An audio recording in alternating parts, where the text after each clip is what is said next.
ពិសេសបងប្អូនដែលចូលចិត្តរៀនភាសាអង់គ្លេសទាំងអស់គ្នាហើយនឹងក៏សូមសួស្តីដល់អ្នកផ្សេងផងដែរណាតែចូលចិត្តរៀនភាសាអង់គ្លេសជាមួយនឹងលោកគ្រូណាចឹងថ្ងៃនេះយើងលោកគ្រូមានមេរៀនមួយទៀតដែលមានសារៈសំខាន់សម្រាប់ការសិក្សាភាសាអង់គ្លេសរបស់បងប្អូនអរគ្នាដែលទើបតែនឹងចាប់ផ្ដើមភាសាអង់គ្លេសណាគឺថ្ងៃនេះមេរៀនយើងគឺទាក់ទងទៅនឹង past simple បាទជាមួយនឹង regular verbs បាទចឹង past simple គឺជាអ្វីទេបាទ past simple គឺជាគេហៅថាគឺជាអតីតកាលគឺសកម្មភាពដែលកើតឡើងនៅក្នុងអតីតកាលណារឿងរ៉ាវទាំងឡាយដែលកើតឡើងក្នុងអតីតកាលហើយនៅពេលដែលយើងប្រើប្រាស់រឿងរ៉ាវដែលកើតឡើងនៅក្នុងអតីតកាលហ្នឹងគឺយើងតែងតែប្រើកិរិយាសព្ទបាទកិរិយាសព្ទនោះគឺបង្ហាញអំពីសកម្មភាពក្នុងអតីតកាលហើយកិរិយាសព្ទដែលលោកគ្រូលើកយកមកថ្ងៃនេះគឺតាក់ទងជាមួយនឹងកិរិយាសព្ទដែលគេឲ្យឈ្មោះថាregular verbs គឺសំដៅទៅលើប្រភេទកិរិយាសព្ទមួយក្រុមដែលពេលដែលពួកគេប្រើប្រាស់នៅក្នុងអតីតកាលគឺពួកគេត្រូវការបន្ថែម ed ទៅលើវាទៅនោះកិរិយាសព្ទទាំងអស់នោះនឹងបង្ហាញអំពីអតីតកាលហើយណាអំពីសកម្មភាពបង្កើតឡើងនៅក្នុងអតីតកាលអញ្ចឹងតើកិរិយាសព្ទទាំងអស់នោះមានអីខ្លះបាទសូមយើងអរគ្នាទីមួយលោកគ្រូលើកយកកិរិយាសព្ទអូខេ work អូខេអញ្ចឹងនៅពេលដែលឲ្យកិរិយាសព្ទទៅជាទម្រង់អតីតកាលគឺ worked ពេលនេះយើងបន្ថែម ed ណាបាទយើងបន្ថែម ed ទៅជា started បាទយើងថែម ed want យើងថែម ed មកទៅជា wanted walked talked played hope បាទអញ្ចឹង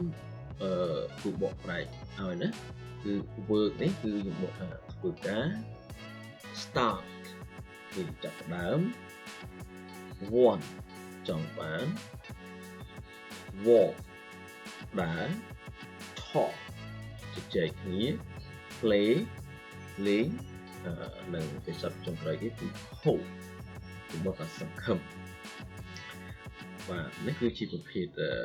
regular verb ដែលយើងត្រូវការថែម ed ណា ed hope នេះគួរចង់បញ្ជាក់បន្ថែម hope នេះវាមាន e រួចហើយអញ្ចឹងយើងថែមតែ d ទៅជាការស្រេចណានឹងឲ្យចំពោះកិច្ចសព្ទដែលមាន e រួចហើយយើងថែម d ឥឡូវយើងមើលបន្តទៀតតាក់ទងទៅនឹង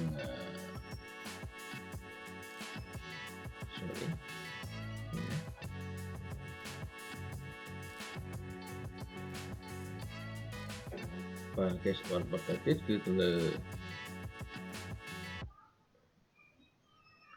គេថាប្រសិនបើគេសព្ទហ្នឹងមានតែមួយព្យាង្គបាទមានតែមួយព្យាង្គទេបាទហើយវាមានស្រៈមួយនិង consonant មួយទៅពេលនោះយើងត្រូវដាក់ consonant ហ្នឹងឲ្យបានពីរសិនរួចហើយចាំយើងបន្ថែម ed បាទមានថា if the verb has only one syllable and one vowel and one consonant double consonant and then add ed ចឹងប្រសិនណានេះ syllable នេះ one syllable មានតែមួយព្យាង្គ one vowel គឺស្រៈមួយ one consonant ផ្សេងជាអ្នកមួយអញ្ចឹងយើងដាក់ consonant បានពីរមក double ពីរអញ្ចឹងយើងមកពី stop stop យើងអានតាមមួយម៉ាត់ណាបើពាក្យហ្នឹងគេហៅថាមួយព្យាង្គឯង one syllable ឯងបាទដល់ពេលយើងមើលពី stop ហ្នឹងគឺក្នុងហ្នឹងមាន o នេះជា vowel p នេះគឺជា consonant អញ្ចឹងកាលណាមានមួយដូចគ្នាអញ្ចឹង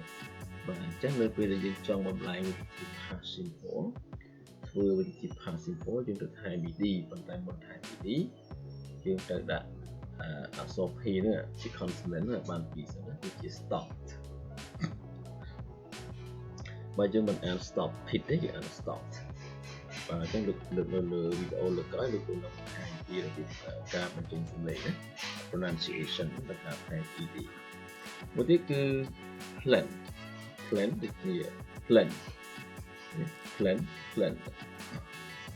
ភាសាពាក្យ plan មានតែមួយជាងទេអញ្ចឹង one syllable អញ្ចឹង one vowel and vowel a and consonant n អញ្ចឹងយើងទៅ double n robbed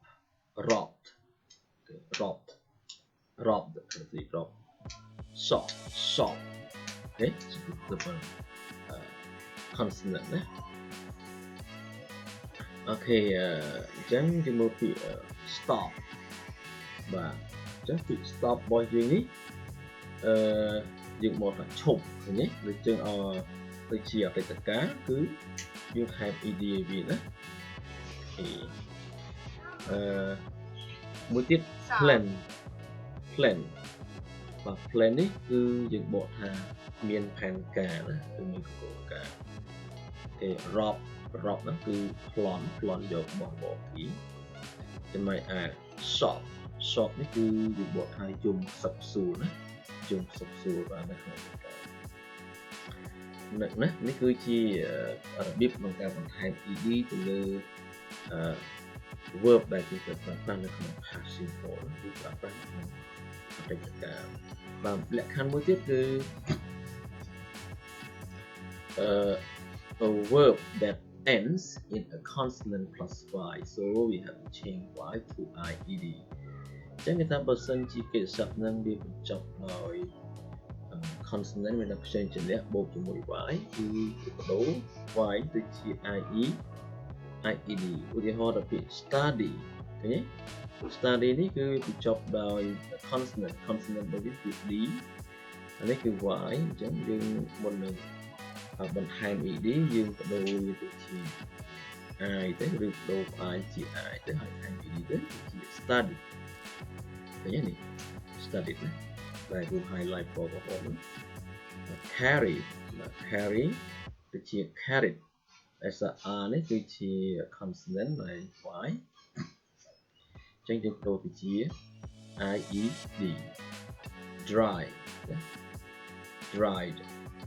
dried cried បើអញ្ចឹង study យើងបកថាសិក្សាឬរៀននៃ carry នេះយូរកាន់ណា dry ណា